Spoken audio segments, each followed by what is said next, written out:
4 PM news network में दोस्तों आपका स्वागत है। मैं हूं आपके साथ राशिद जहीर। कर्पूरी ठाकुर को जब भारत रत्न दिया भारतीय जनता पार्टी और मोदी जी की सरकार ने, तो नीतीश कुमार वहां बोलने लगे और उस वक्त पता ये चल रहा था कि शायद अब जो हैं ये इस प्रकार की बात बताने जा रहे हैं कि ये कटाक्ष सीधा लालू प्रसाद यादव की फैमिली पर है या राहुल गांधी की फैमिली पर है।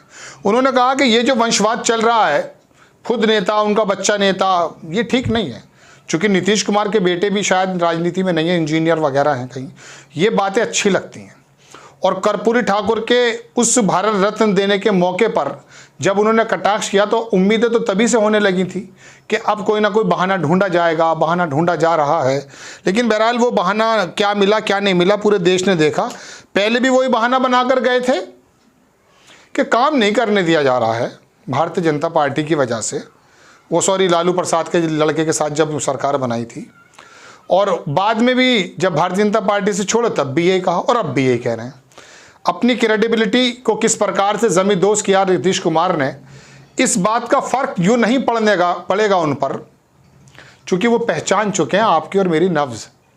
उनको मालूम है कि 22 जनवरी का जो उत्साह पूरे देश में गोदी मीडिया ने और भारत सरकार ने बनाने की कोशिश की थी, वही बुखार उतर गया आप पर। तो उनको मालूम है ये बात भी गई गुजरी हो जाएगी, लेकिन फिर भी इज्जतदार व्यक्ति इतिहास में अपना नाम किस प्रकार से दर्ज हो, इस बात की परवाह तो करते हैं। बहरहाल मैं अपनी खबर पर आता हूं कि उन्होंने कहा कि वो जो वंशवाद चला रहे हैं, बच्चों को आगे बढ़ा रहे हैं, ये ठीक नहीं है। लालू प्रसाद यादव के बारे में, उनकी फैमिली के बारे में ये लगा कि ये उस पर कटाक्ष है। लेकिन अभी साफा पहन रखा था एक साहब, सम्राट चौधरी नाम है, जिनको डिप्टी सीएम बनाया है, और मिलवा रहे थे राज्यपाल से, ये वो हैं। हालांकि जानते तो होंगे वो, जाहिर सी बात है भारतीय जनता पार्टी के प्रदेश अध्यक्ष थे। उन्होंने भी प्रण किया था, साहब साफा उस दिन खोलूंगा जिस दिन ये मुख्यमंत्री पद से हट जाएंगे, 24 में या 25 में, जब भी। उनका डायलॉग काफ़ी ज़्यादा मशहूर है। वो साफा खुला नहीं खुला इस बात के तो बारे में पता नहीं, लेकिन जब उनको बराबर में देखा तो मुझे लगा कि मुझे आपको बताना चाहिए कि इनके फादर जो थे सम्राट चौधरी के, शकुनी चौधरी, वो भी नेता हैं। तो कहने का मेरा मतलब यह है कि आपने भी तो वंशवाद को बढ़ावा दिया।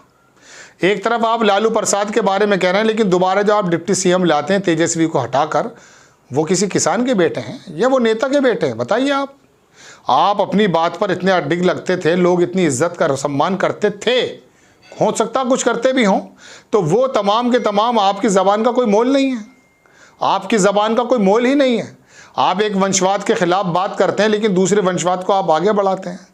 आपकी सेटिंग, आपका मामला सही बैठा बिहार में, आपको लगा 2024 में मैं प्रधानमंत्री का लेवल का नहीं मान पा रहे मुझे लोग, हालांकि गठबंधन मैंने बनाया, सारी मेहनत मैंने की, आप झटका देकर आ गए।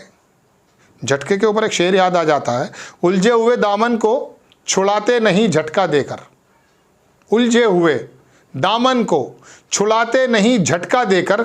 आप उलझे हुए थे गठबंधन में, लालू प्रसाद यादव की पार्टी में, झटके तो छुड़ा दिया आपने। उलझे हुए दामन को छुड़ाते नहीं झटका देकर, दफतन तर्क के ताल्लुक में रुसवाई का डर है। अचानक तर्क के ताल्लुक में, रिलेशन तोड़ने में रुसवाई का डर है। उसी रुसवाई के शिकार नीतीश जी आप हो गए। आपको बताया जा रहा है कि उसी रुसवाई के शिकार आप हैं। आपने उन तमाम उम्मीदों को जो 63% लोगों की लगी हुई थी, या हो सकता है इस इलेक्शन में और बढ़ गई हो, उन लोगों की तमाम उम्मीदों को झटका देकर आप चले गए। लेकिन बहरहाल वक्त बड़ा बलवान है। लोगों का कहना है कि अभी कुछ ज़्यादा ऐसा नहीं है, इसमें तो कोई दो राय नहीं कि डेंट पड़ा है। जो 40 सीटें 303 में से ख़त्म हो रही थी भारतीय जनता पार्टी की, वो 40 सीटें फिर दोबारा से सिक्योर होती हुई दिख रही हैं।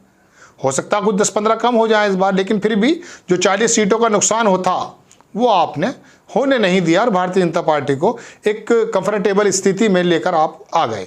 लेकिन बहरहाल वो वंशवाद का नारा बराए करम लोगों का कहना ना दीजिएगा, क्योंकि अब की भी बराबर में आपके तेजस्वी की जगह नेता के ही बेटा बैठा है। आपको खबर कैसी लगी अपनी राय कमेंट्स बॉक्स में ज़रूर दीजिए। चैनल को सब्सक्राइब कीजिए, शेयर कीजिए। नेक्स्ट टाइम मैं किसी खबर के साथ हाजिर होता हूँ। जय हिंद।